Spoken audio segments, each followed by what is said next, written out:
What's up, everybody? Project Manga is back with episode 45 of the Special Grade Podcast. I'm your host, Nox. Eagle. And as you know, on this show, we cover the Elusive Samurai, Ranger Reject, Shangri-La Frontier, Kaiju number 8, and Undead Unluck. Make sure that you check the description for timestamps so that you can skip around inside of the episode and avoid spoilers for the series that you are not yet current in. And of course, we'd like to extend a huge thank you to everyone out there once again for coming together and subscribing to the Special Grade Podcast and producing another one of these incredible conversations.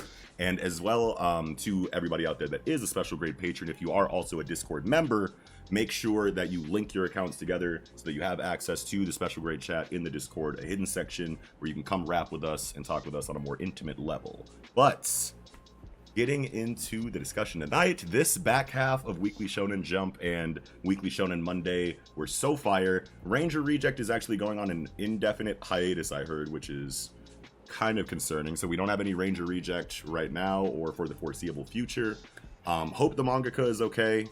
No idea what that means for the future of the Special Grade show right now, though. But holler at us inside of that Special Grade chat, and that's where you're going to get information first in the Discord. But yeah, I just want to get right into it right away. Yeah, Elusive Samurai.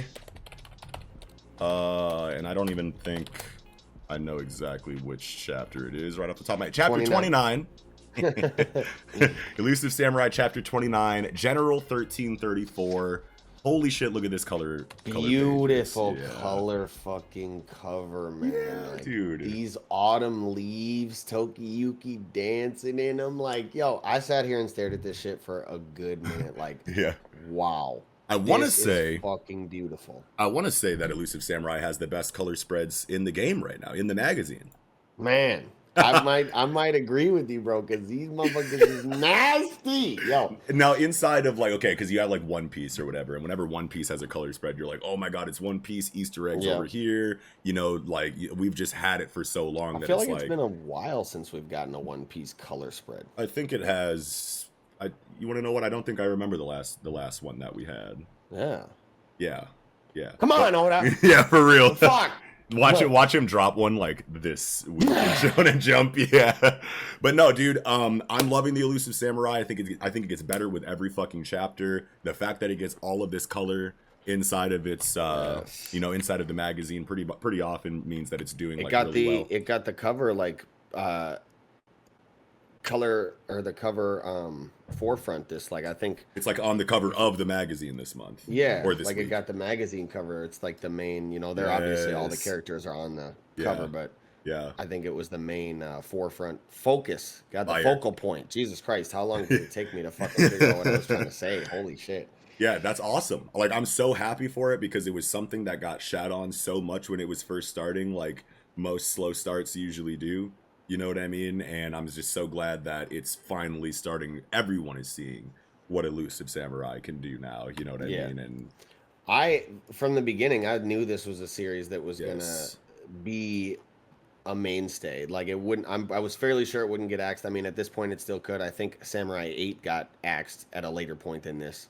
Yeah, Samurai got axed like 40-something chapters in, like 41, 42 chapters, As far as, like, the whole concept of this story, I feel like it's much safer because I feel like, I don't know, I just feel like Japanese people are really, like, from the beginning, I was like, Japanese people are really going to fuck with the historical, traditional aspect of it. A historical, like, a different rendition on an actual historical, like, legend in their folklore and shit, you know?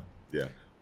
And I feel like what's truly... And also, anybody, any manga fan, really, I'm fucking with it. Hard as fuck. Yeah. You know what I'm saying? And I think we've talked about it a lot of times, like, in this segment about how, like, the last time something felt like this in Weekly Shonen Jump was Rurouni Kenshin, long before any of us, you know what I mean, could really consider ourselves, connoisseurs, critics, reviewers, whatever, you know what I mean? Like, before we looked at anime and manga with such an analytical mind, like most of the internet seems to nowadays, Rurouni Kenshin was like the last thing that really did anything like this inside of the magazine. So it's a breath of fresh air for a lot of people, I'm sure.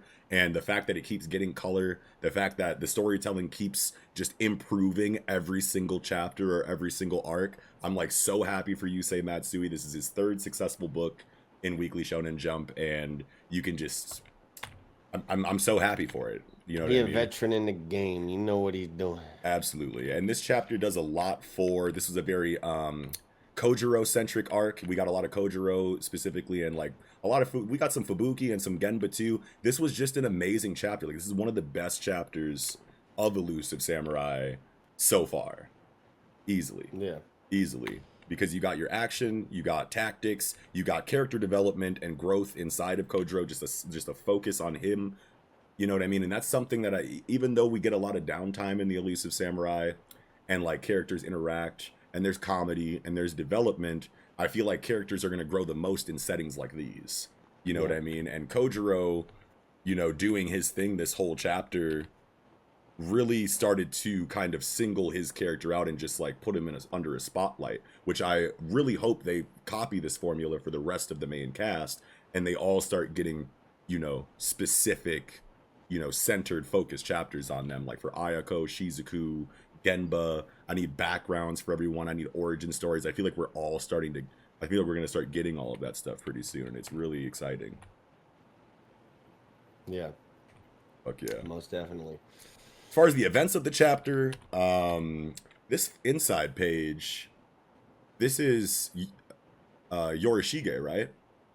Yeah, I thought so. Yeah, I think this is Yorishige because the narration's like, I see a future in which you live, but it's not guaranteed. If you neglect the struggle for survival, you'll die. And then we have this narration box for Misogi, the act of washing away sin and impurity. This is definitely Yorishige right now. Yeah. Yeah, okay. I agree. Yeah, it has to be because he's like, I beg you to stay safe, Tokiyuki-sama. This is the only character that would be doing things like this. It's just I've never seen Buddy not in the garb that he's wearing in the color double spread. So it kind of like, I was like, but yeah, that's definitely him. All right, good. We're on the same page there. Then we go back into the continuation of this retreating scene here where they're getting chased by the enemy forces here. And we have this new general, what's his name? Governor's Guard Wada Yonemaru. How do we feel about this guy? I mean, he's another funny-looking ass motherfucker for sure, but he definitely seems like an imposing force, and obviously, it's, you know, we're led to believe he's a great military mind, but I really like, what the fuck is his demon? The Burning Demon Brigade. Yeah. Kokushi's Guard. Yeah. I like the rendition of this.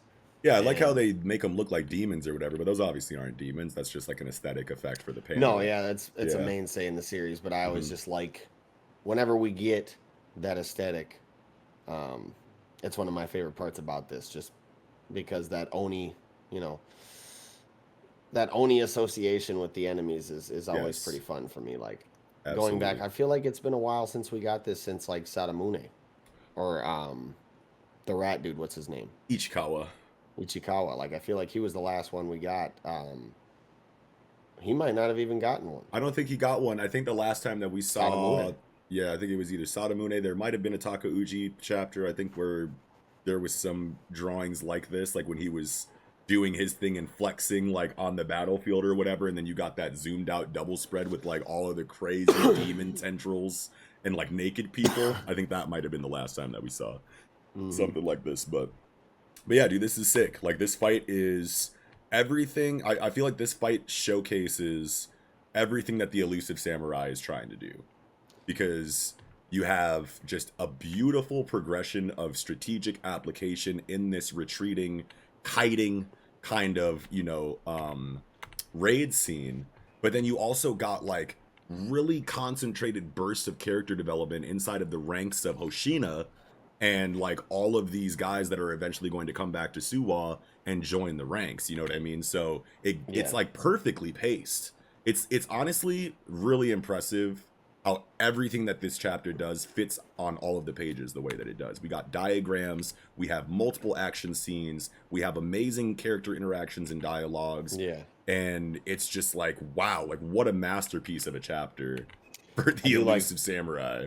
Yeah, I do like how you highlighted just the character interactions where, like, on pages 14, no, not 14, 15 into like 16 and 17, where we get Kojiro kind of like, okay, I've assessed the situation on the battlefield and I've determined like the best course of action, right? Yes. So I just need like 4 or 5 of these motherfuckers to help, and he's like recruiting motherfuckers like, oh, you come with me with the pinched face, and he's like, and then he's like, hey, you with the square features, and he fucking turns out to be some weird ass like what do they call those big ass heads on Easter Island?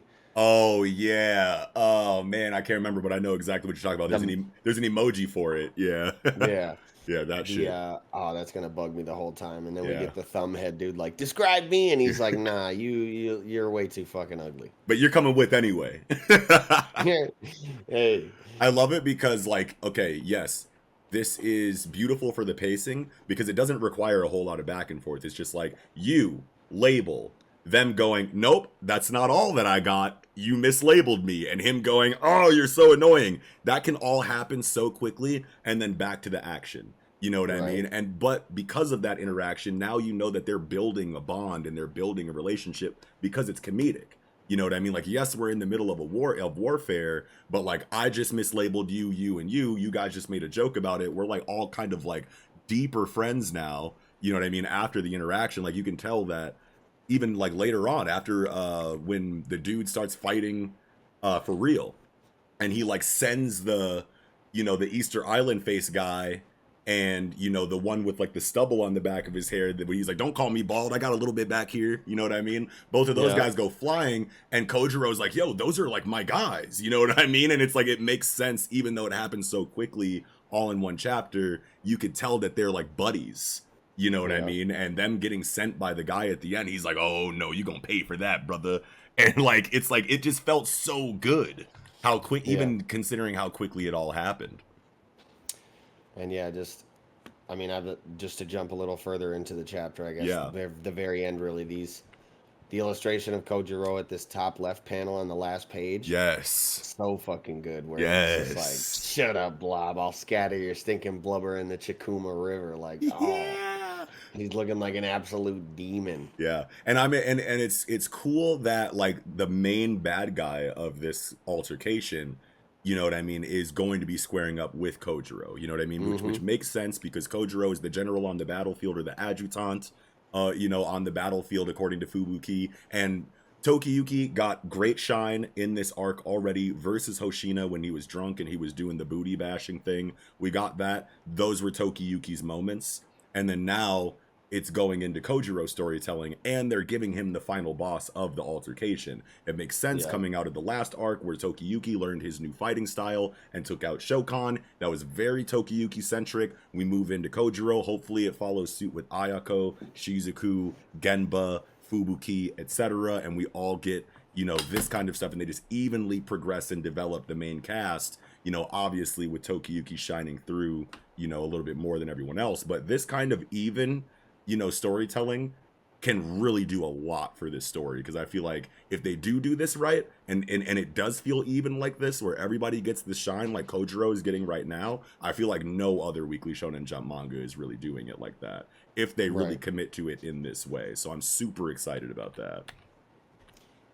Definitely. Fuck yeah. Yeah, it's, I don't even, you would juxtapose it with something like, I don't know, you'd like to say My Hero, but a lot of the side characters don't get as much time as you'd like them to in that. Right. And even in a show or series like One Piece, where that is something that's present. We get focused on a lot of the crew members, if not all of most arcs, if not all arcs. But a lot of the times you feel, even though we do get focused on them, it's still not enough. Yes. Right. So it could even outshine One Piece, I guess, in that aspect, where if they portion these side characters in right and give them enough development and shine. Yes. Yeah. And I really love on like 12 and 13 this like new Hoshina, not really new Hoshina, but just like in a completely different, situation. Yeah, completely different mode. And he's just as, enthusiastic. He's just as, honorable. He's just as with the shits when he's determined to live, as he is when he's resigned to death. And he even says it like right there on 13. He's like, check it out, Tokiyuki. You thought that we weren't going to be shit unless we were just like running off to our deaths and just going berserker mode. It's like, no, we're wildly capable when we want to live too. And it's like just little team building, relationship building interactions, just enough. And then you get Tokiyuki's reaction like, yup, I see you, bruh. You know what I mean? It's little shit like that that builds up over time. And this is obviously seems to be a little bit more of a slow burn, you know, story than a lot of the more high octane, faster paced Weekly Shonen Jump stories. And honestly, this kind of stuff pays off later, because look at My Hero Academia. It took so long for Deku to get strong, for characters to feel relevant in the overarching world in My Hero Academia. You know what I mean? And now that we're here, now that it's chapter 300, you know, something, and everyone's, you know, in like, you know, on their level that they want to be, you look back at the older slow burn storytelling and you appreciate it a lot more. So it feels like that's what, you know, Elusive Samurai is kind of going for here. And Matsui seems to have a beautiful fucking plan for it. Everything just feels perfect in the progression of this story so far, especially in these last couple of arcs. Yeah, I definitely, it all just feels really succinct. Yes. And planned. Like there's nothing out of place. Yeah. Like it's all falling into a puzzle. Yeah. Every falling into a puzzle. Yeah. Mm-hmm. All the cogs are falling into place, just one by one, just bop, bop, bop, bop, bop, bop, just building this machine. And Hoshina, bro, like completely. I just have to go back again because it's like 12 and 13. Hoshina said, "Tink, tink, tink, tink, tink, tink," slash, effortless. No blood hits his face. Just like perfectly confident. So badass. Yeah, as for Hoshina, despite the fierce fighting, not a splatter of blood touches his face, and we get this badass demeanor from him, bro. I think what makes this scene go so crazy is because he was introduced with such a wild personality. Like, we've seen this character so many times in shonen manga specifically, where they're just the herder, you know, kind of like meathead character, especially if they show him drinking. For all of his initial characterization, you do not expect this scene coming from this character, especially because we just spent the last 2 chapters arguing with this man about retreating in the first place. So now to see him like kind of reinvigorated after his interaction with Tokiyuki and see like a newfound, you know, spirit inside of him to like actually be, you know, the kind of warrior that his area needs instead of the kind that he thinks he should be, it's like just a beautiful character arc so far. You know what I mean? And it's represented really well. You know what I mean? Well, let's go back a little bit earlier. I want to talk about how good the military aspect and like the society and like the understanding and awareness of the time period you're in feels in this comic, because right away he says, yo, Kokishi's army's right behind us. You know what I mean? And he's like, all right, well then order the women and children to flee through this route. You know what I mean? And like, just first thing he says is, let's get the women and children out of here. And you're like, okay, that feels really good, because that would probably be something that a lot of people were thinking about if you're moving with a huge group of people and you're trying to protect, you're going into war. It's like, we got women and children over here that aren't trying to be involved in this. We're the warriors here. Let's get them to safety. And then it's switches over to Yonemaru, and he's like, we were ordered to kill all the men. You know what I mean? And it's like, okay, so it's being really like, even on the enemy lines with these people that are terrible and depicted as demons, even they're saying like, don't touch the women. You know what I mean? Don't touch the children type shit. You know what I mean? So like, that is kind of world building in and of itself to let you know like what that, you know, like what the outlook and the ideal is for people in this time. Like, even though we're fighting and it's war and we're trying to take over territory, leave the women and children alone. You know what I mean? Like, we can be despicable enough, you know, when interacting with just men, enough for the comic to give you the stakes and make you feel like it's dire. So I really love that. Well, and it's also like Sadamune said to Shokan, you know, why would you kill the whole village? Like, we need at least to leave some people to work the fucking land, bro. Like, we don't get money from them if they're all dead. Right. Type shit. So yeah, absolutely. And one thing that I think that the Elusive Samurai does really well is building up the strategy on both sides of the conflict. You don't just have the enemy looking incredible the whole time until the trap card is sprung on the protagonist side and you see the whole plan and then they win and everything feels good. You see the strategy built up on the protagonist side. It sounds good. Then the enemy goes, oh no, we were expecting that. Take these countermeasures, and you go, oh no, stakes. And then it goes back to the protagonist like, we were expecting that. So when they do this, make sure you guys do this, this, and this. And it goes back and forth and creates that uncertainty to where you're just like, I don't know what's going to happen until everything comes together. And that's how you do war in shonen, in my opinion. You know what I mean? And it's doing that. It's killing it too. Like, holy shit. And like, we could talk about the action choreography. Like, bro, page 18, when Kojiro comes over the fucking river with his horse, you will not pass, and his fucking horse kicks the fuck out of this dude in his face on page 18. Do you see this guy? Yeah. Like, kicks him in his face and in his chest. Like, yeah, wow. Boo boo. You know what I mean? And like, there's so much going on. Like, if you just focus in on any small area, you can see some cold-blooded ass shit. And like, I love art like that. You know what I mean? Well, look at this on the bottom of that same panel where the horse kick is happening. This dude with like the pole arm just slashing right through Buddy's neck. Yeah. Decapitated quick. You know what I'm saying? He's out of there. No words, no arc. You're done. Yeah. This is done for. This is levels of, collateral. Oh, and that's the same dude. He says, "Oi, not bad, Baldy," and he's like, I got some little hairs in the back. That's that dude. Yeah, he's like, I'm not bald. Take a look. And it's all happening like really fast. Like, I'm picturing it happening in an anime and they're just like switching perspective to perspective.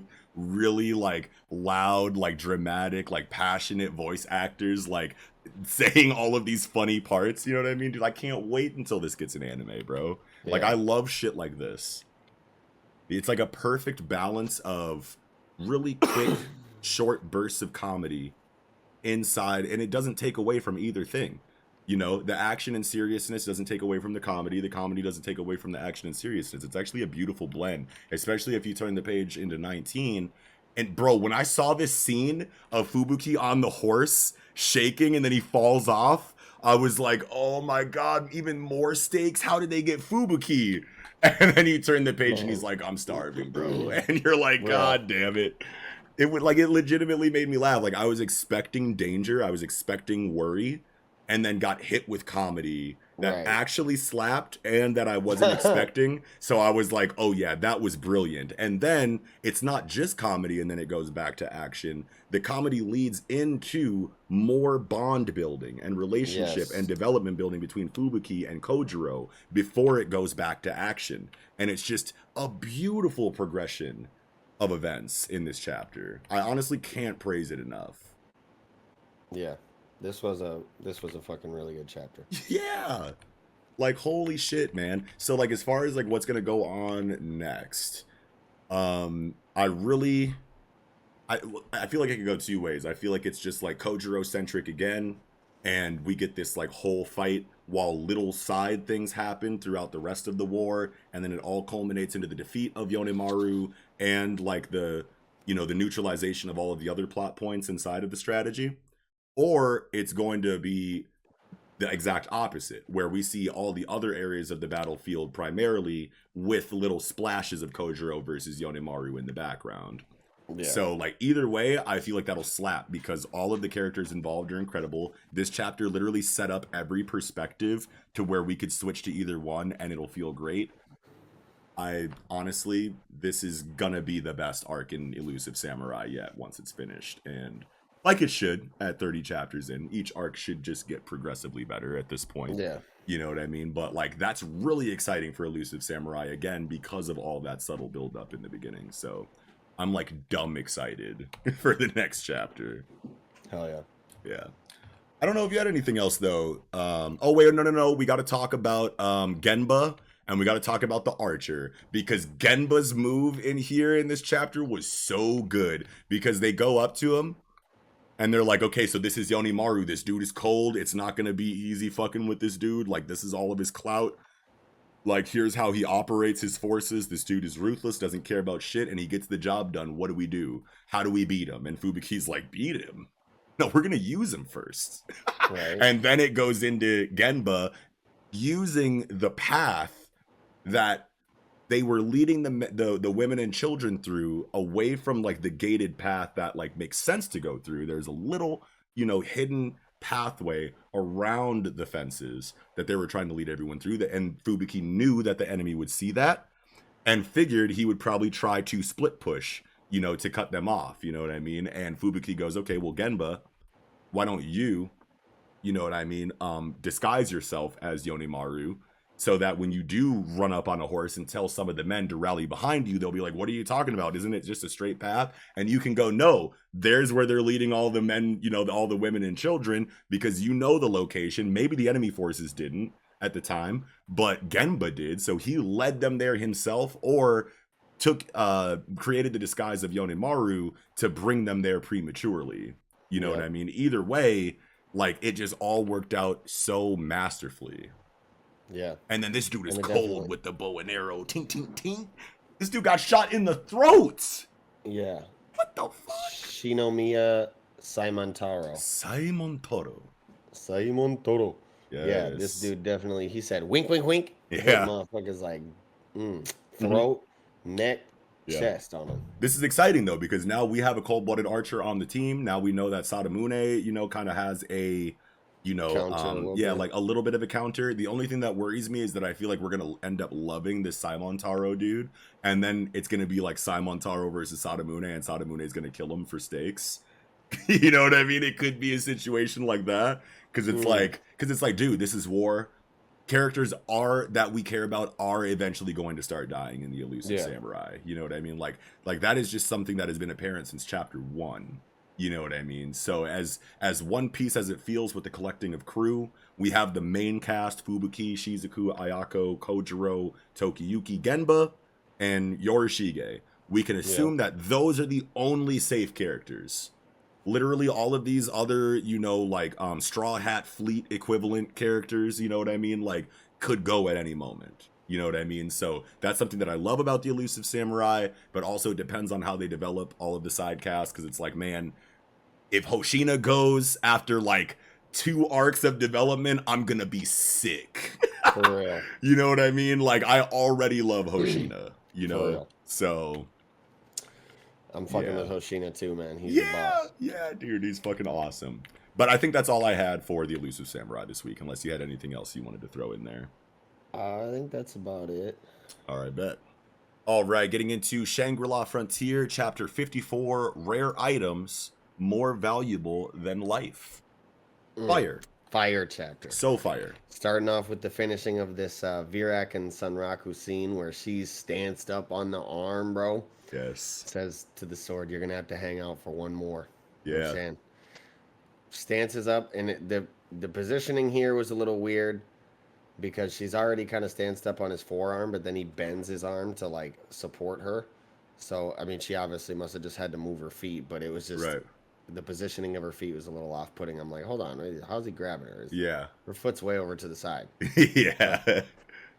Yeah. Smashes him with the 6-boat leap. Sanraku hits him. And then material focus from Virak, which is probably tampering with the material of her weapon in some way, either hardening it, making it more dense, or lighter maybe, who knows. Maybe it's I want to say that with a mechanic like material focus, even though we didn't get a pop-up letting us know exactly how the ability worked, you can assume that it is some kind of buff to the weapon. I don't know. I want to say that you have to sacrifice some stat to give it whatever boost you're giving, because then that makes it just feel better mechanically, knowing that it has a caveat. But the fact that it didn't give exposition probably means you just get the buff for free and it's just one of your spells, and that's fine. But yeah, definitely more damage, more, accuracy, or some kind of boost. And into the Fortress Breaker, bro. Yeah. This panel, so fucking good. I love these impact lines coming all the way out onto the ground. She's smashing the fuck out of this lick. Yeah, that was devastating. Yeah, that was super devastating. And then I was surprised to see that the sword survived after the attack, because remember we were talking about last chapter about how it was, since it's the last hit, You know, she's probably gonna smash it, destroy the lich. The sword breaks. It's a beautiful shower of, you know, digital particle effects and metal or something like that. But it looks like it survived, and she's like, oh, I could still kind of fix this. And I was like, okay, so we gonna see this again. And I was like, fuck yeah. Decapitator gonna stick around. Yeah. That was an amazing little area boss arc. I love that. Yeah. So it looks like he got a grudge bone shard. Yeah, grudge bone shard, and he says it's a shaman magic item, and he can't use it, which I know we've talked about him possibly using magic in the past, but it looks like he's pretty much just like, yeah, I'm not going to be using magic. Yeah. At any point, like, because normally, I don't know, you would hold an item like this down, depending on what it does. Right. You know, if you're planning on doing magic in the future, so. Yeah. Doesn't seem like he's got any plans for it. And I was thinking about it while I was reading this chapter, a shaman magic item, and I don't know why, I don't know if I've ever brought it up or if we've ever talked about it on the show. Maybe we haven't, I just don't remember. But like, there's no mages in this story yet. True. There are literally no like raw magic like backline casters. It's like Siger Zero, other characters of Schwarzer Wolf that all wear armor and carry physical weapons so far. You know, like we haven't seen anybody in a cloak with a hood and a staff. You know what I mean? Like Katsu's really the only one using magic, and it's like physical brawler magic. Yeah, and she's still a pugilist. You know what I mean? It's all like, even if you are using magic as a base for your like resource, like it's still turning into like physical stuff. Like I want to see a backline motherfucker throwing fireballs, casting lightning bolts, dropping meteors. You know what I mean? Teleporting around. Like we haven't seen that yet. So I know it's coming. But like, it's just so crazy how this entire series for 54 chapters, the physical aspect has been so well represented that I have legitimately never even thought about it until right now. Right. You know what I mean? And it makes sense because it's like we have our guild now. We have the rogue. We have the pugilist. We have the lancer. Siger Zero's coming in. So like those are like 3 DPS rolls. The knight. Yeah, those are like three damage rolls. For the tank. Yeah, and then now the tank is coming in for Siger Zero, and then all we need is the fucking mage, bro. They're saving it. The caster. They're super saving it, and it's like amazing that we haven't seen anyone represent that role in the series yet. I don't think. Oh well, I mean, what's the little Elam? Yeah, Elam has, you know, magical, like, bursts or whatever. But I mean, like, an actual non-NPC, like, Shangri-La Frontier human character that's, like, decked out, high-level, mage, confident mage. You know what I mean? Yeah. Yeah, like, we haven't seen that yet. You know what I mean? Anywhere, not just inside of the protagonist, not just inside of people that interact with Sunraku. Whenever they show other guilds or other characters doing anything in Shangri-La Frontier, it's always armored, physical weapon holding characters. Like we haven't seen one person like shoot a lightning bolt. You know what I mean? Hat on them. Yeah, with a wizard hat on and shit. You know what I mean? So I'm so excited for when we eventually see that. But it looks like we go to the 8th city, Adold. I love the names of these cities. The conversations that are had feel really cool. You know what I mean? Because it's like, all right, we got here. We finished the area boss. We're at the next city. What do we want to do? I'm new here. I'm going to go take a look around. You got that old sword that you want to go, you know, refurbish. Go ahead. We got fast travel now from Lagonia to Adold. You bounce back through the portal. Go fix the shit. You're done here. Everyone loves you. People can't wait to see you again. So like VRAC storytelling is chill for now. Now, and Elam, you go back too, probably to set up more like later plot stuff. But then Sunraku stays back to go adventure around, and he's looking for smoke like right away. But I love how scorpions. Yeah, and I love how he's like, yo, Elam, like bounce back, you know, to Lagonia or whatever, you know, do. And she's like, it sounds like you're up to no good. And he's like, it's all good. Don't worry about it. I'll grab you some carrots. You know, and she's like, ooh, carrots? All right, well, I'm out of here. And then the next page, he goes to the market. First thing he does is grabs her carrots. Yeah. That was so cute. And then gets on his bullshit. Yeah, and then gets on his bullshit. I was like, dude, Shangri-La Frontier is like my favorite thing that I'm fucking reading right now, honestly. I'll use Moon Jumper to boost my vertical height, 6-boat leap. Go up to the Crystal Scorpions just to check around. You know what I mean? And obviously gets surrounded by a bunch of fucking, scorpions eventually. But I just love how we're in coming out of the last Colossi arc. Now we're going into storytelling that's like just adventure. And because when Sunraku entered the game, he kind of fast-tracked it because of his experience and because of his, understanding of video games. And a lot of it has to do with his luck, too. You know what I mean? But the storytelling kind of moved him right to a Colossi, then right to a unique scenario, and then right back to another Colossi.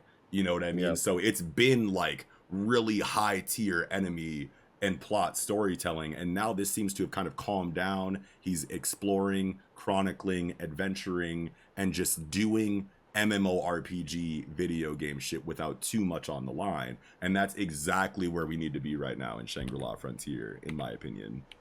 Yeah. And the aesthetic of the crystal cliff nests is very, very, very just pretty, Yeah. It's got all these crystals. This seems like a place, I mean, obviously less the scorpions, that would be really awesome to be in. Just like, if you could explore a location like this in a game, in a game with real full life, colors and shit, like, bruh. Most definitely. But then they break out of the fucking crystals, and these things are definitely terrifying. These crystal scorpions. Is that what it is? Because okay, that makes a lot of sense. Because one, he would have definitely seen a giant scorpion running around as he entered the area, unless they were kind of hiding themselves inside of the crystals. Because, like, what is this on page 13? Like, a scorpion pulls up and it looks like crystals are shattering around it. So are you saying that it was kind of disguising itself in the crystals outside of its, like, design?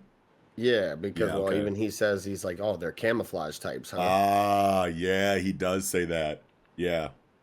That makes so much sense, yeah. So it just looks like a regular, super pretty crystal area until you get close enough to one of these scorpions. Then they bust out of the pretty crystals, and yeah, that's fire. That's fire. Eat your ass with the spear tail. Yeah. But we get Sunraku basically just kind of dodging around, and he's like, "Yeah, I'm not fighting this guy right now. I can't beat him. So I'm just gonna bounce around and kind of get some high tier loot from this, and I'll count that as a win, That was really cool to see from Sunraku. You know what I mean? Like, he has all the reason in the world right now to be gassed up off the Wazaimon fight, gassed up off his new levels, gassed up off of all of his stat points that he just attributed to places, but he's still chill. You know what I mean? He's like, I'm not here to do too much. Normally, you know what I mean? Shonen main character, you'd be like, I want smoke with everything. Fuck it. I'm in a video game. It doesn't matter. But he's a very experienced player outside of combat, too. And they represent that just as often as they do him as a fighter, and it creates a really cool balance inside of Sunrock. He feels like a perfect character. Yeah. You know what I mean? Yeah, I do. And then we move into this double spread of all these scorpions stance the fuck up, ready to tear his ass apart. They look so vicious. They do. And their design is honestly really cool. Yeah. I like these scorpions a lot. They're like heads and mouths specifically. Yes. And they're also their tails with these like spikes instead of the stinger. Now, even though this double spread is showing everything has like a specific glow and shade to it that lets you know that everything fits in with each other. The scorpions fit in with the overall landscape crystals, but the scorpions themselves, apart from their wildly different design to the rest of the crystals around them, they also have stark blacks that are like, added to their designs to make them pop a little bit more while they blend in. You know what I mean? So they fit the aesthetic vibe of the entire double spread, but you can still very much tell that these scorpions have more artistic, flair added to them outside of just that crystal aesthetic. So it really makes the double spread pop. Like when I saw this double spread, I thought of Black Clover, because Black Clover kind of tries to do, this aesthetic with their big zoomed out landscape panels, but a lot of things, it feels a lot flatter, in Black Clover, so some things can kind of get lost in the sauce in their double spreads when they try to do it like this, but they add like just the right amount of black to make everything that needs to pop, even though everything is very like bright and glowy. Oh shit. But you know what I mean though, like even though everything is very bright and glowy and shiny, like they add the blacks like exactly where they need to make sure that it doesn't feel flat. You know what I mean? Yeah. Like there's a whole lot of depth in this, even though it all kind of has the same shade and the same glow. If that makes sense, yeah. No, yeah, it does definitely, and it almost like you can see that translucence in it almost with the blacks in there. Like that's kind of the feeling it gives off, like that transparency. Yeah, like absolutely. You can really probably see through them. It really feels like crystal. You know what I mean? Yeah, this artist is on some other shit, bro. And we get the panel of him just thinking back to what Virak said, like, yeah, you can't handle him in a pack. They're gonna tear your ass apart. They can't even see you. If they see you in a pack, it's over. Yeah. He's like, yep, that's it. And then, so like, what do you think happened? Do you think that he got hit and he died and he's gonna like respawn in like Adolder or like Langonia or something? I don't know where his respawn would be, but do you think he actually died here, or do you think that we're just supposed to think he died here and he actually like, you know, dodged and backflipped out of it, and it's gonna continue the fight next chapter? It's tough to say. I'm inclined. Yeah. Oh, we get the to him screaming. Yeah, right. I wonder. Damn. He may have died, but at the same time, then it's like, damn, is he gonna lose all his loot to these scorpions and shit? Fuck. I don't think you lose loot like that. I think that the only way that you drop PK loot is if you build up a player killer penalty. So like if you just die out in the world, you know, there's probably some kind of penalty, but I don't think it's related to dropped items. I think you like respawn back and like maybe you've lost gold or something. I can't remember. Maybe it's been explained in the story already, but I want to say I specifically remember them saying like, unless you have player killed, and if you kill a player, then you start to accrue a you know, upon death penalty. You know what I mean? Which can include dropping your items, but it's all, you know, reliant on the condition that you were out being a shiesty player killer first. You know what I mean? Yeah. So if he was just chilling and hasn't killed anybody and he's just out adventuring around and you ran into an area that was a little bit too much for him and dies, I don't think you would have like an item drop penalty for that. But I could just be misremembering. If you do remember, holler at us in special grade. But yeah, I think that it would be better if he does die here, because when was the last time Sunraku like died in an, you know, out in the world? You know what I mean? I think he died versus Lycaon, and then obviously he died against Wazaimon, but obviously got revived with the Phoenix down from Pensilgon during the fight. So it's not like a legitimate like die reset. I think that would be great coming out of Wazaimon, because it shows that even though he came out of such a drastic, you know, unique monster encounter, that he prevailed through and got crazy levels, crazy items, boom, boom, boom. And he's feeling himself right now coming out of that. And we're feeling Sunraku coming out of that. We think he's on top of the world. So to kill him and show that there's still areas that soon after Wazaimon that are stronger than him, I feel like is really important for the series right now. Yeah. Yeah. Because otherwise it's like it could very easily get to a point where we just never feel the stakes again inside of Shangri-La Frontier, because of a combination of Sunraku's character being like a prodigious, you know, gamer, and the fact that he progressed through Shangri-La Frontier at such a blistering pace that felt good at the time, but then coming out of that, if you then make him a god, you know what I mean, in pretty much every situation after that, and he only struggles in unique monster situations, I feel like that would like kind of decrease the vibe of Shangri-La Frontier as a game. You know what I mean? So it's like, okay, so nothing's ever going to be exciting unless he's playing unless he's fighting against a Colossi. I don't want that. You know what I mean? I want to believe that Shangri-La Frontier is a good enough game to where Sunraku has issues even when he's not fighting a Colossi. You know what I mean? So I personally hope that he died here. Yeah, I think that'd be good. Yeah. But other than that, I think this is a very straightforward chapter. Just adventuring, chronicling, exploring, and just MMO shit. You know what I mean? Nothing too major, nothing too light, but then a crazy cliffhanger at the end. It's exactly what we need right now. Yeah. Yeah. And I'm liking the aesthetic of Adold a lot. I mean, it looks like I don't know, I was hoping we might meet some more higher level players at this spot, being that it is the 8th city. Yes. You know. That is a good thought. I was hoping we might meet some like other, players that were of a higher ilk than the first, because I mean, other than this, I think we've been to the third Rema, and that's it. Yeah, I think we skipped hella cities. Yeah, I think we went from, I think because he skipped the first Tria, I think is it, and then he went straight to Second Dill, and then from Second Dill he went to Third Rema, kicked it in Third Rema for a while, found Lagonia, did unique monster and unique quest stuff, and then fast track to Adold. So yeah, we could meet the mage here. Yeah, that would be major. Come out of this little adventure here, get scraped by these scorpions. He already made a comment about how he doesn't think he should be here and how he couldn't square up with one of them by himself. He's like, even I couldn't, handle this scorpion right now. So let me just chill. And now he's surrounded by a bunch of them. Like, what if the mage poofed his ass out of there?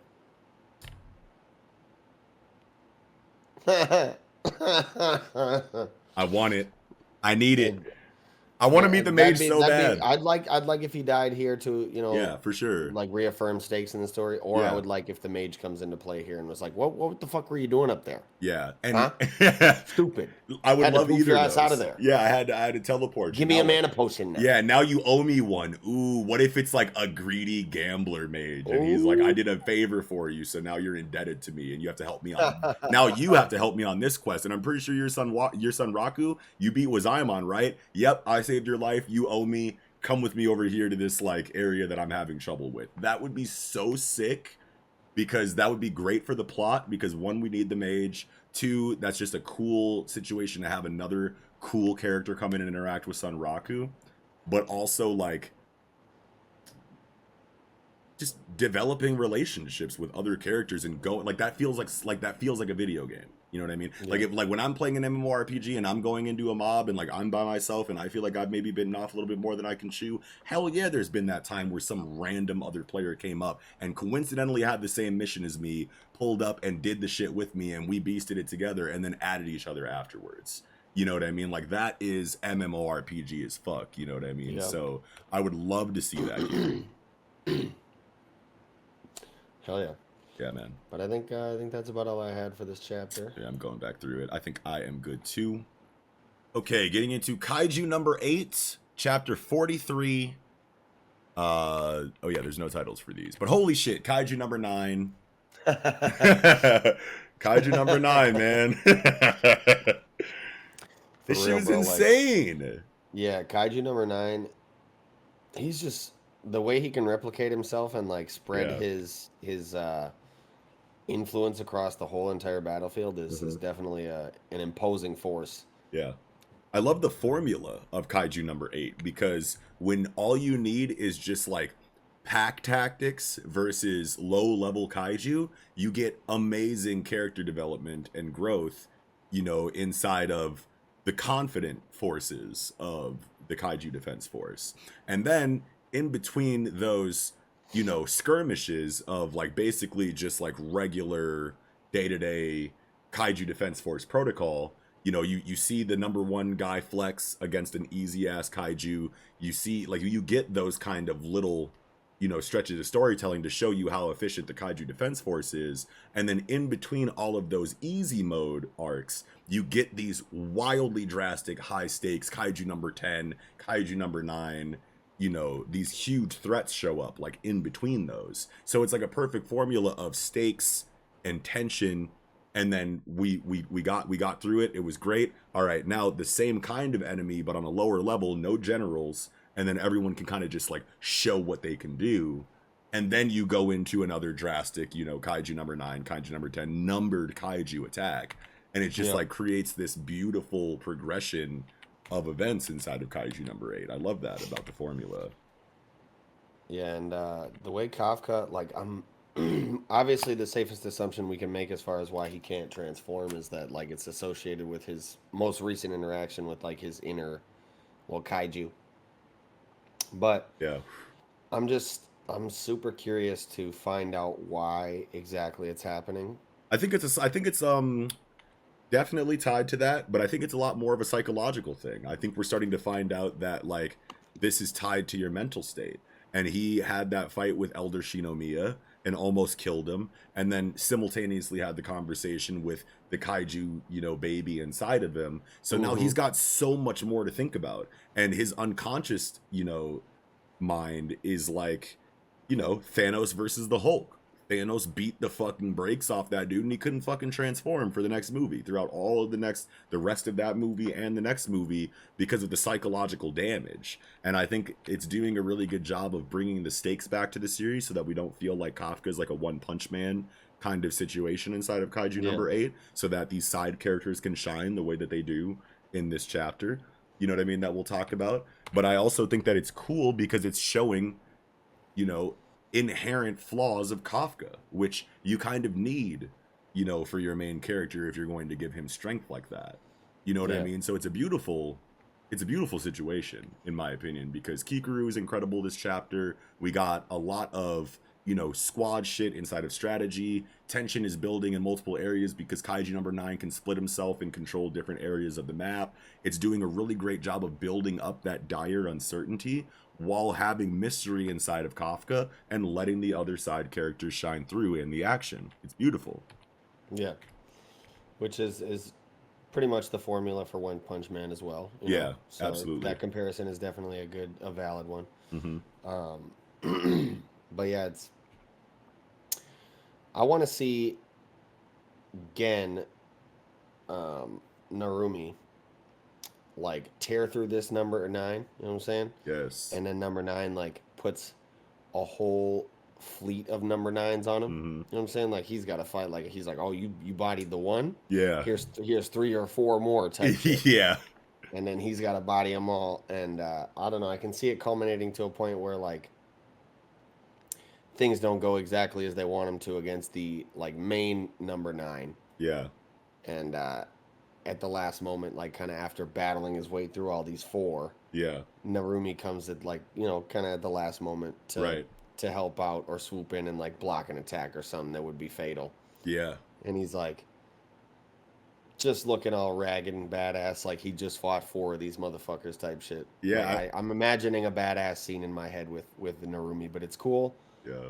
How in this chapter we get to see a glimpse of his more serious side again, his analytical side, where he's really observing the situation. Like, oh shit, it's another one. Yeah. Can he split himself, or did it reproduce, or maybe there was 2 of them from the start? Like, yeah, he's really trying to piece this puzzle together as far as like what's happening with this kaiju. Asking the real questions. Yeah, I love it. And it could be a situation, now that you brought it up, it's actually a really cool thing to think about, because it's like, okay, if Kaiju number 9 can kind of split himself in a way to where he's not losing strength in one area or the other, that's the biggest question for me. You know what I mean? Is this Kaiju number 9 separation something to where, like, he's 100% of himself, or the strongest version of himself, around Kaiju number 8 and Kikoru, and then, like, 25% of himself is split off elsewhere, in the map? Or is he 100% in this situation with Kafka and Kikoru, and also 100% in the situation with Gen Narumi? That's a massive question. Yeah. Outside of that, it could be a situation to where, okay, Gen Narumi is cold. Yeah, let's put 4 copies of myself on Gen, and then, my main copy over here on Kafka and Kikoru, and like the rest of the defense force can't handle anything else. So like those are going to be the 2 perspectives that we follow. I think that would be so sick, especially if it's a situation where Kaiju number 9 is equally as strong in one area or the other. Because if Gen Narumi has to fight 4 full-powered versions, or multiple, full-powered versions of Kaiju number 9 by himself, that's going to be the best showing of number 1 captain, period. Number 1, like right hand to Elder Shinomiya type shit. Him versus 4 Dai Kaiju, level threats at a time, or multiple at a time, is going to be like, yeah, that's perfect for the show. Because up until now, he's just been flexing with no difficulty. Yeah. You know what I mean? So if you're going to show him go all out, this is the situation for it. And since the Kaiju can split the way that it does, if it is an equal power no matter where he is kind of thing, then not only is that massive for the stakes, but it also allows for a drastically dramatic situation inside of Kikoru and Kafka squaring up against Kaiju number 9. But then also, like I said, it shows Gen going full power, which is like, I feel like best case scenario for this arc right now. Because like I said, we came out of like kaiju easy mode inside of Gen. Like he dropped down and just fucking one-shotted the thing and was like, that's how I do shit. Show me results. You know what I mean? We were like, Gen, you're the best. And now it's like the first difficulty. It's like right on time. You know what I mean? Yeah. Yeah. I love it. Most definitely. I'd like to see that as well.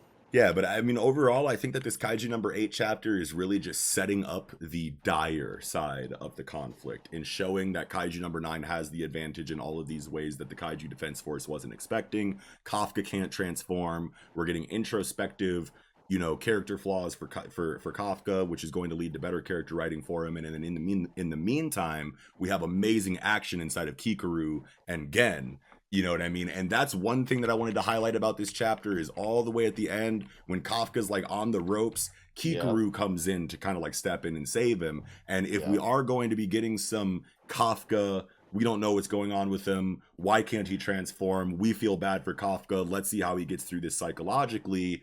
I love when female characters come to save male characters in shonen manga, especially when it's one that saves the male main character. Like the main character of the series is being saved by the badass female lead. I love seeing that. And it makes so much sense in a series like Kaiju number 8, especially because Kafka already is kind of timid and not that confident, and he's going through some shit to where he can't transform right now. This is the perfect time to show Kikaru turning up in his defense. And it fits for her character as well, where she's loyal to Kafka because of what he's done for her, you know, and how she feels about him type shit. And she's also had interactions with number 9 in the past, right, where they kind of scuffled briefly. And it just feels so good that she would hear about how Kafka can't transform over the intercom. And then hear like, oh shit, it's Kaiju number 9. And we literally don't get another panel of her the entire chapter until she's swooping down on Buddy. So she was instantly like, nah, like started booking. You know what I'm saying? That, trying to find Kafka. Yeah, like instantly like, I'm there. So that feels really good for her character where she's like, I'm holding Kafka down no matter what. I'm going to rush to his aid. And this panel of, you know, he's about to let loose the Shigan or whatever. And she's like over him. Oh, I got so fucking hype when I saw that. I love like mid-air in action where you know exactly what the page turn is going to be. I love those kind of scenes. Yes, and even when you know what it's going to be, it's way more drastic than you expected. Like that's the type of situation this was too, where like the illustration on this chopping panel, through the 8 and through the 8, come on, bro, through the dialogue bubble. Whoa. So it's beautiful because not only are we cutting through Kaiju number 9, but also it's like you don't even get to finish your sentence. You know what I mean? Like that's paneling. You know what I mean? Hell yeah. And I love the villain of Kaiju number 9 because, you know, he's totally a villain that would make sense for him to be one that has all of the answers about Kaiju and all of the answers about anything mysterious that's going on related to conflict in the series. But he, like Kaiju number 9 legitimately feels like they are learning and, you know, kind of spaced out and kind of like they're entirely confident, they're malicious, they know who they want to kill and why they're here, but the dialogue isn't like, I'm the best kaiju that ever lived. You humans will never be able to match up to a kaiju of my caliber. Dude, you don't get cheesy expected dialogue. He's kind of just like, what are you doing here, bro? Boom. Oh, you're here too? All right, well, you're dead as well. Where's Kaiju number 8? He just seems like he's kind of just like, you know, aloof, going through the motions, like knows what he wants, but like doesn't really know how to exist entirely, you know, on like a verbal level. You know what I mean? He's just like, oh, I'm still kind of like learning this human thing while killing people. You know what I mean? So it feels like a villain that's growing along with the protagonist. And that's always, you know, a great feeling to have. Like he just feels like, you know, he's just so nonchalant. Like, you know what I mean? Like it's so hard for me to like kind of articulate it. Like I want to like almost just call him like a zoned out like pothead, you know what I mean? He's being like a stoner about it, you know, like a stoner with high DPS, you know what I mean? Like and a mission, you know. He gets chopped in half. He's like, ah. What just happened? Yeah, he's like, holy shit, you chopped me in half? Do I remember you? You know what I mean? And she's like, don't worry about it. I'm gonna kill you anyway. You know, like it's a badass for Kikaru, but it's also badass for Kaiju number 9 that he reacted that way. It's just amazing everywhere, literally. Like everybody plays their part so amazingly, you know, in these arcs. Most definitely, yeah. Yeah, bro. So and I want to.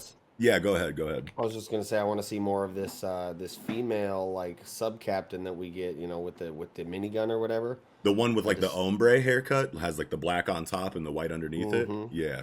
Mm-hmm. I definitely want to see more of her. Yeah. More of all these sub captains, really. The bald dude with the scars, man.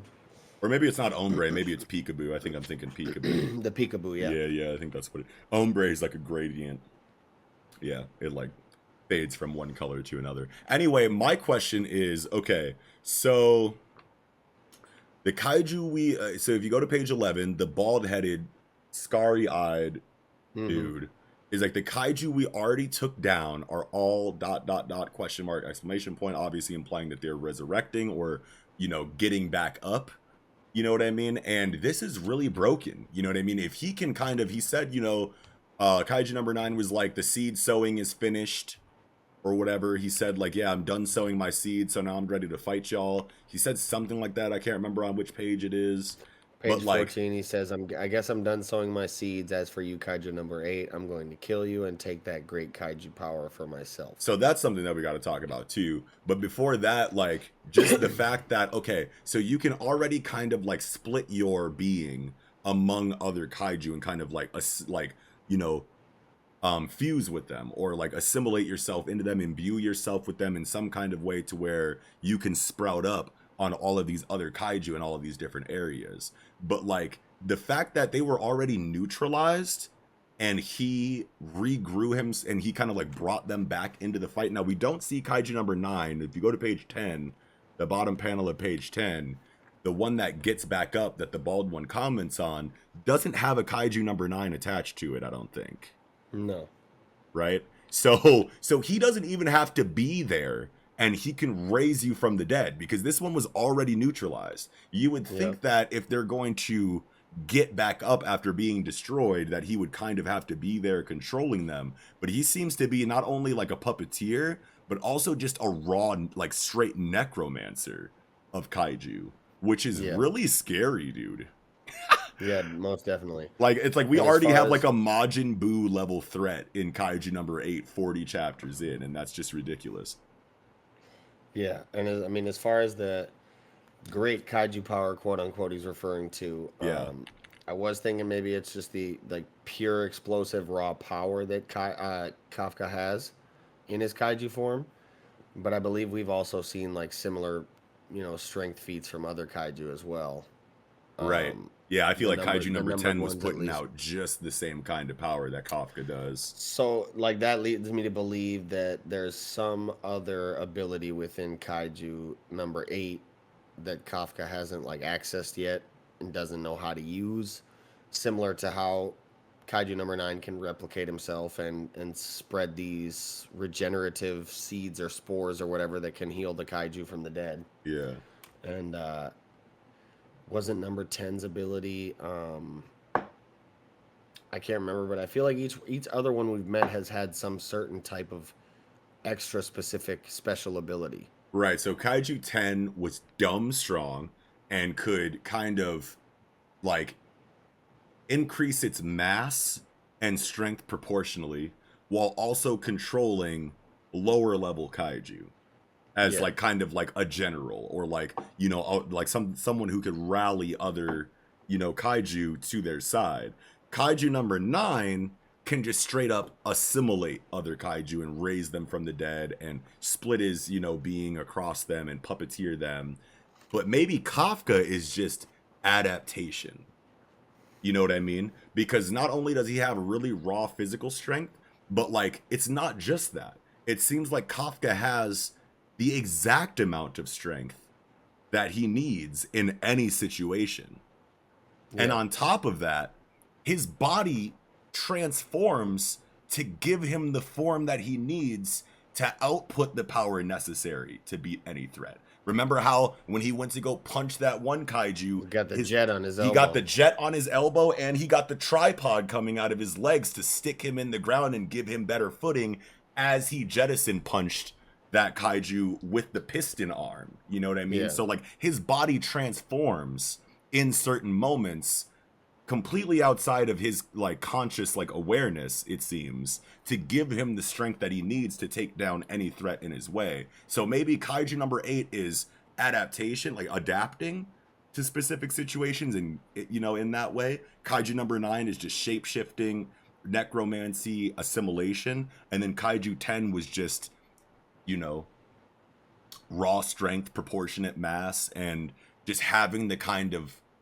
combat aura or just like, you know, fighting spirit that can rally weaker kaiju around him. So maybe it's a situation, you know, like that. But I would love to find out that Kafka is like the super adaptoid kaiju, you know what I mean? Because that's just great for a main character. It allows stakes in situations where he's running into an enemy before he's ready, and he has to be psychologically there to deal with it. Otherwise, if he's in great mental and physical shape, he can adapt to any kind of situation. That makes sense for a power fantasy, and it also makes sense for a main villain antagonist to want that power for itself, especially if it has an absorb, assimilate kind of ability. You know what I mean? Yeah. So it feels great, and there's like so much mystery here that can be speculated on inside of just the capability of kaiju, you know what I mean? And all in the meantime, it's just high octane military strategy and action. It's just a great formula. Yeah. Like, holy shit. Did this chapter feel quick to you though? I feel like it's definitely 21 pages. Yeah, but it's pretty much a lot of action. Yeah. Yeah, a lot of action. You know, the heavy dialogue we get is through the middle portion of the chapter, like probably pages 8 to 13 or 12. Yeah, for sure. But other than that, it's a lot of just choreography kind of and shit talking. Yeah. I love how much, you know, kaiju number 8 focuses on facial expressions in reaction to action. Because I feel like that's like something that goes unnoticed for development. I feel like that's a developmental character building aspect of visual storytelling that not a lot of people comment on. It's like when you have all of these drastically represented facial expressions for any given situation, like Kafka has literally like 15 different facial expressions. Yes, in this chapter. I was just going to say, like, and they all do a lot for his personality. Alone, yeah, you can see like determination, desperation, like fear, worry, uncertainty, surprise, like. And then if you go into 18 with Kikaru coming over with the fucking axe and Kafka realizing it, you can see multiple emotions in his reaction, even though you don't get a whole lot of his face. Just how wide his eyes are and the shape of his mouth on page 18 tell you so much. You know what I mean? And kaiju number 8 is really good about that. And this fucking last panel of Kikaru, bro, dude, she looks like expression in that. She looks like Hisoka. Yeah. Like, you know what I mean? Like, she looks like a smoke demon. She looks like someone who knows she's about to catch a body. You know what I mean? Like, I love that for Kikaru, because Kikaru is usually shown looking very determined or very surprised or very, like, flustered because Kafka or whatever. We get a wide range of her emotional spectrum, but I think this is the first time we've ever seen her with, you know, multiple, you know, like a lot of line work around the eyeball. You know what I mean? With a very stoic, blank-faced expression, like, I'm about to kill the fuck out of you next chapter. Like, I don't think we've ever seen a Kikaru look like this. You know what I mean? And it's just, like, such a huge hype driver, bro. Like, what a cliffhanger. I loved it. I loved everything about this chapter. Yeah. Wow. I think that about does it. I don't know. That's really quick chapter. Really quick chapter. I wasn't expecting a whole lot of a conversation for it. I feel like we touched on everything that was the most important. And like next chapter is about to go insane. But yeah, I think that's all that I had too. All right, final chapter of the night, Undead Unluck, chapter 76. Reach the speed of light. How do we feel? I like this chapter a lot. Hell yeah. It's another one of those it's basically, it's another straightforward chapter. You know what I mean? Like, but I feel like it was just so important for the development of characters like Top and Chikara, who in my opinion have kind of had the least shine inside of characters we know are main characters since their introduction. So this was really important, right on time. Even Andy, where like, you know, going back to the dialogue he had with Juiz about how he was kind of trying to take all the burden on himself and figure out a way he could kind of. Initially, he didn't even want to bring anybody else. You know, he was going to try and solo mission it. Yeah. And then he was he realized he couldn't, so he was trying to figure out a way where he could like really be the main force and nobody else would have to die. But now, after the conversation with Juiz, he's telling him basically like, look, I even am helpless in the face of this dude. Like if he catches me in a volley of bullets, yeah, I can't my regeneration's not going to be able to keep up. I'm going to be pinned down essentially. Yeah. So he's just going to keep have rattling to trust me. You guys to use your abilities the best counter for him to hold me down. So that was nice development for Andy. I thought. The panel that they showed with this conversation was just beautiful for like a one panel showing of relationship, bond, character link, you know, character friendship. Like he's literally sitting down with his hand on both of their heads, like he's literally giving them like an elementary school lesson.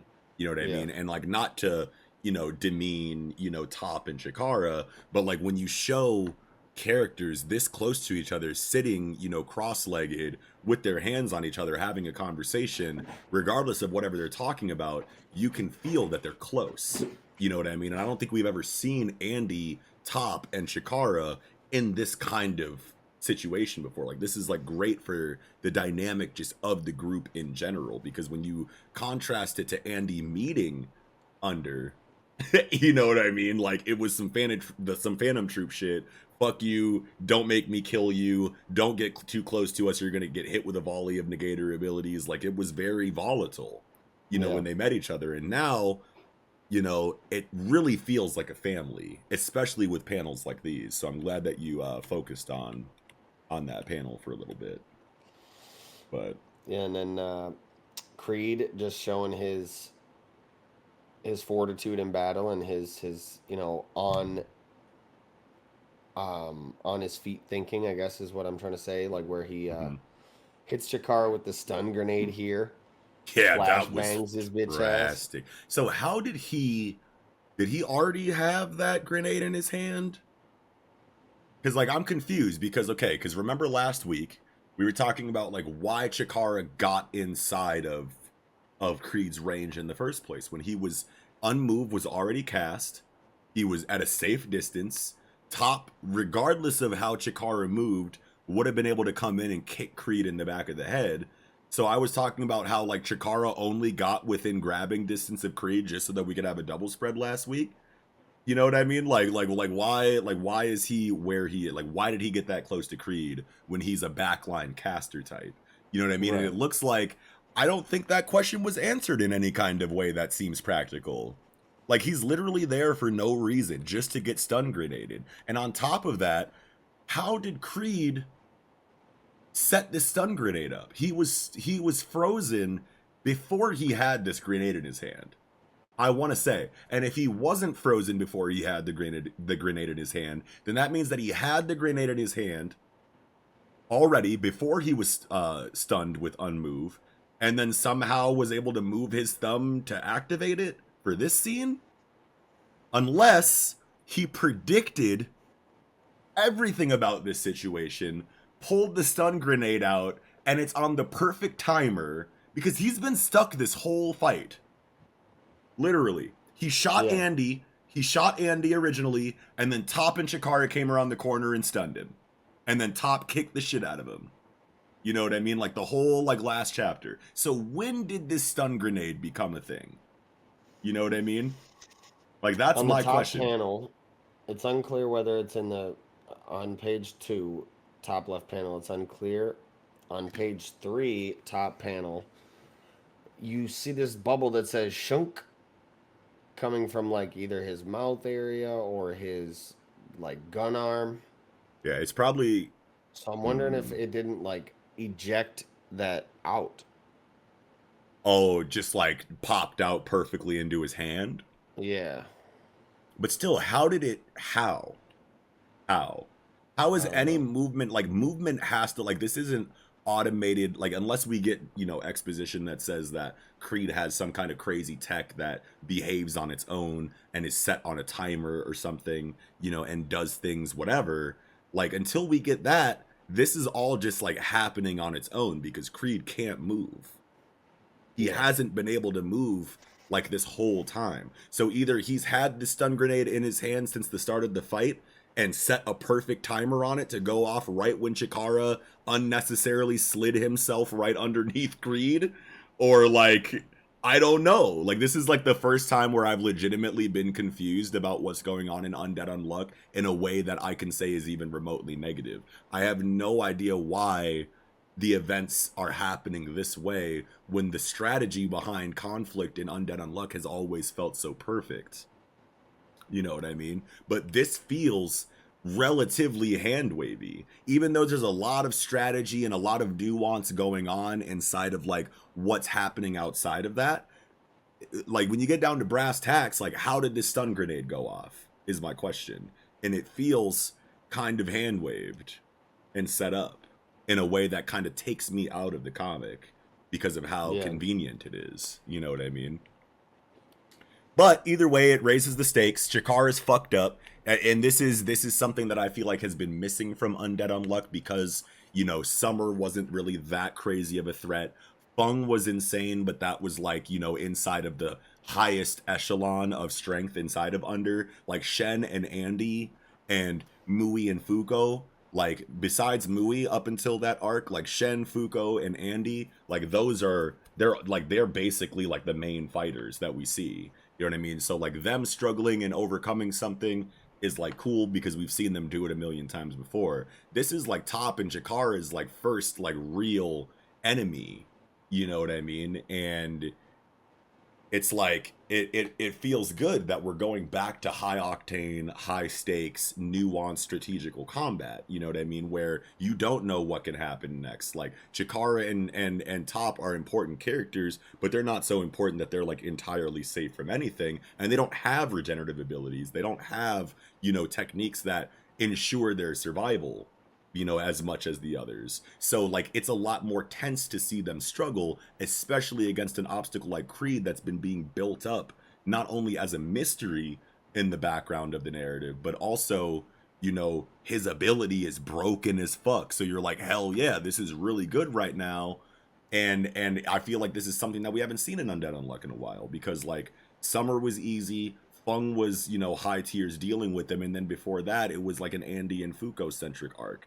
You know what I mean? So like you knew nothing was going to happen to them, even though the storytelling was brilliant with Anaud and everything. All that stuff was fine, but as far as like raw combat stakes goes, this is the first time we've really seen and felt like, holy shit, are my guys going to be okay type feeling. Right. You know what I mean? So like I'm glad that we're back to there, but I just don't like how awkward the Chikara situation feels right now, because I legitimately feel like this situation did not have to happen.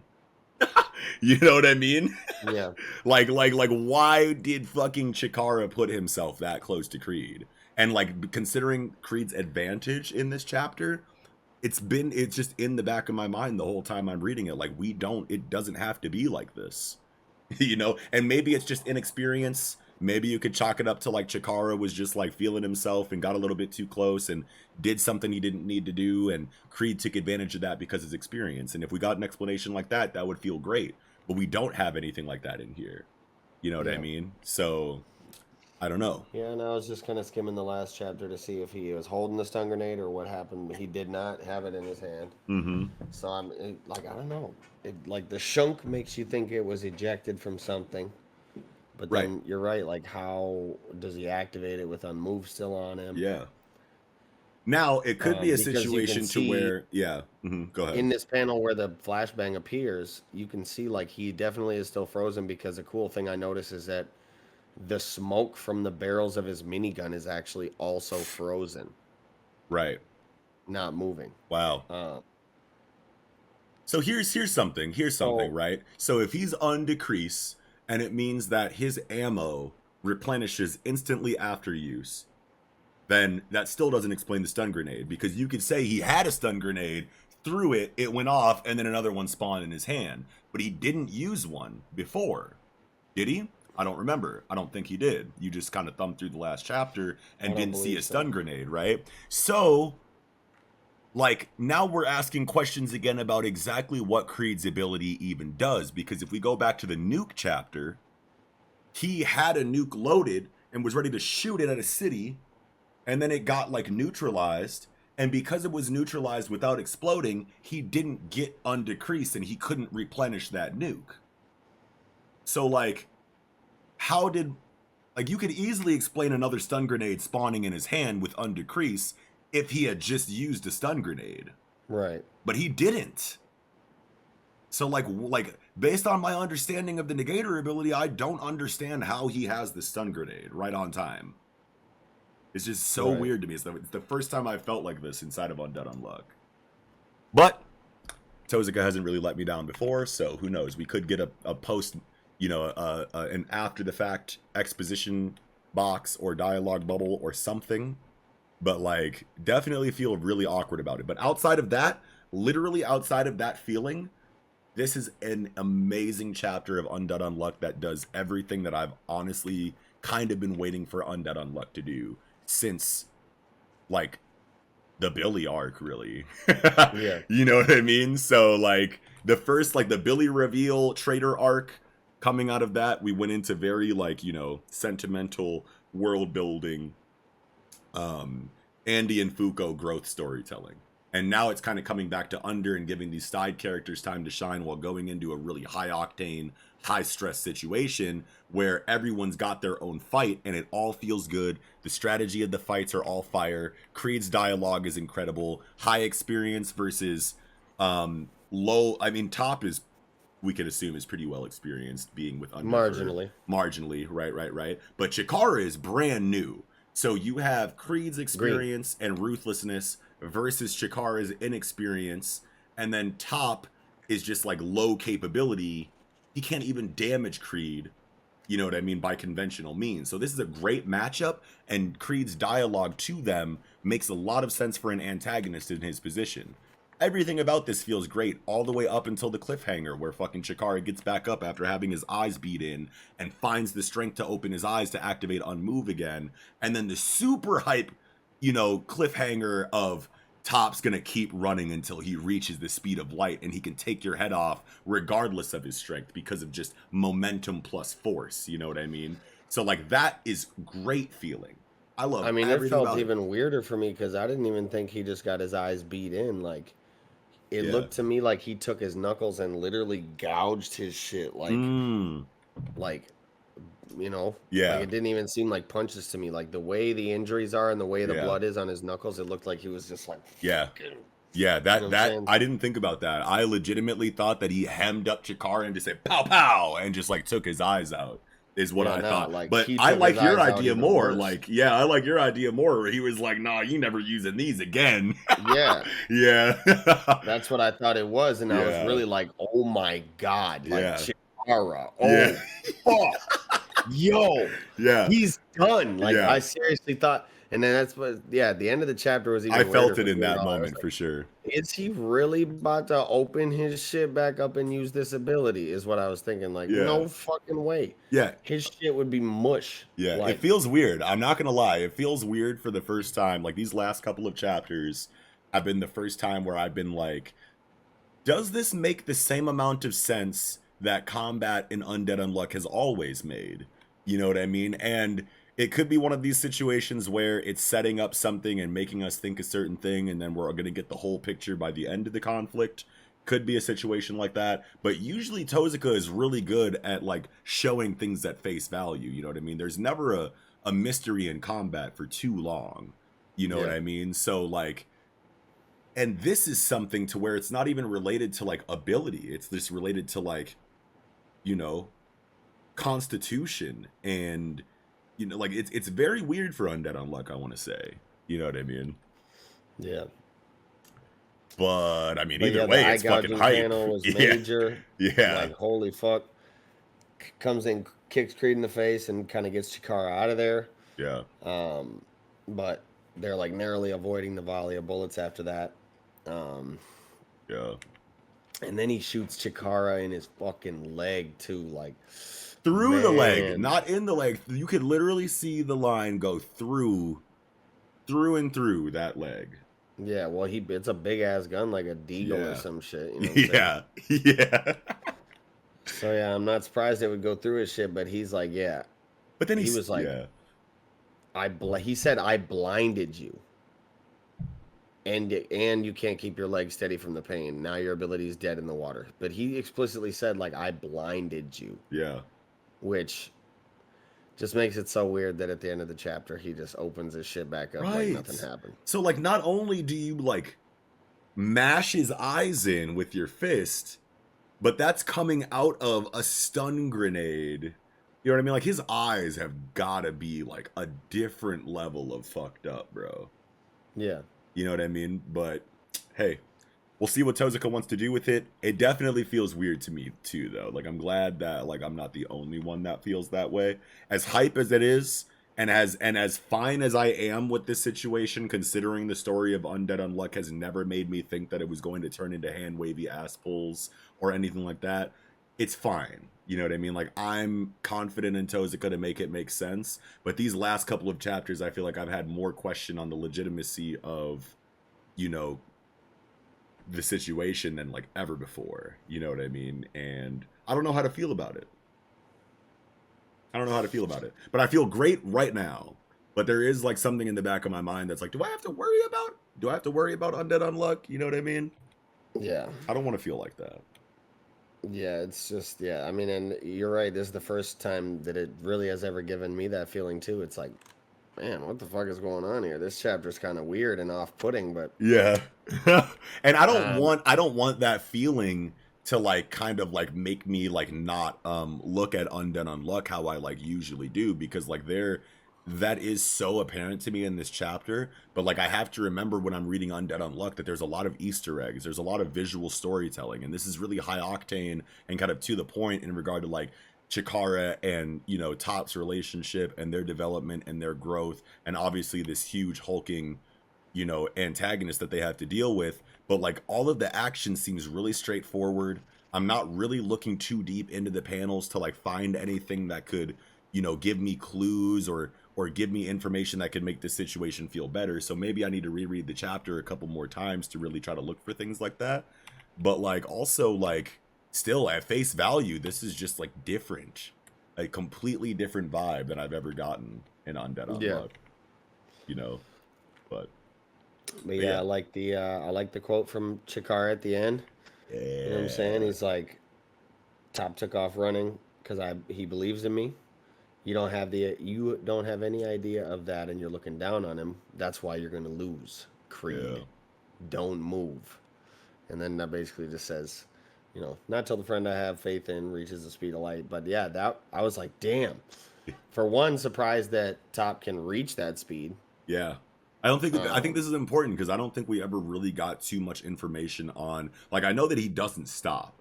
And obviously he has a starting speed and he has a top speed. You know what I mean? And so, like, if he goes from starting speed to top speed, he needs to change his body in some way to slow down.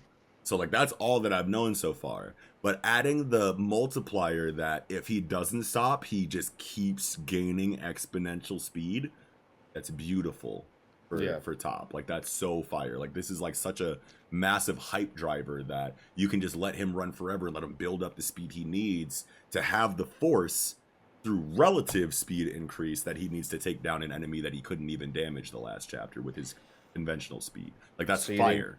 Yeah. He's about to, like, run around the whole planet, probably. until he's fast enough he's just gonna come fucking like crashing through the building with a light speed kick and like send Creed a mile away. Not even, bro, honestly, at light speed, he wouldn't send Creed anywhere. He would literally evaporate Creed on contact. If we're really going like real physics here, like Creed wouldn't stand a chance.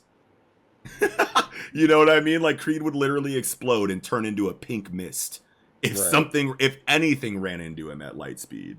If anything solid ran into him at light speed, he would just, I mean, if it was small enough, it would probably just fucking make a gaping hole in him somewhere. But like Top is a whole nigga. Like he's a whole person. You get a fucking boot to your fucking chest at light speed from a kid his size, you're going into a million different pieces. Yeah, exactly.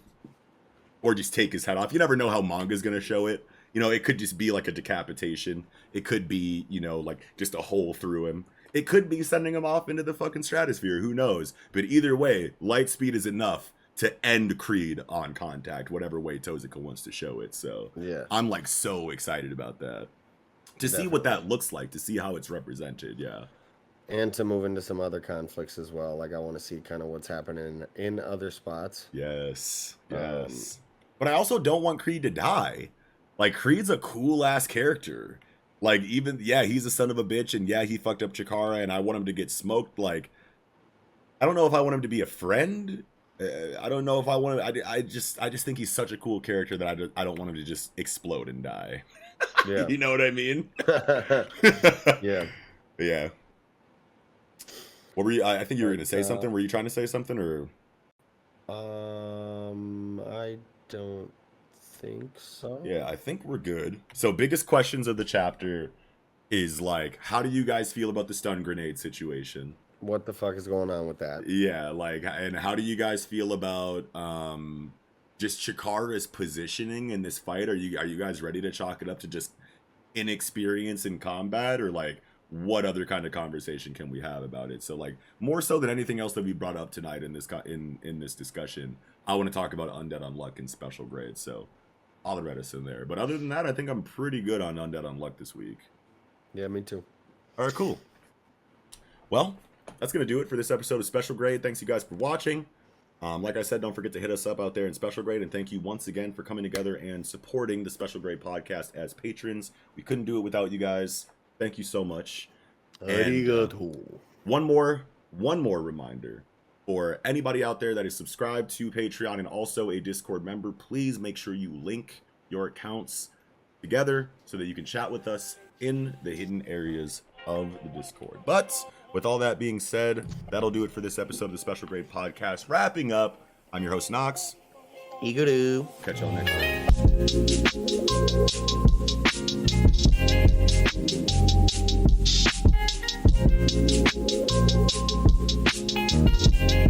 time.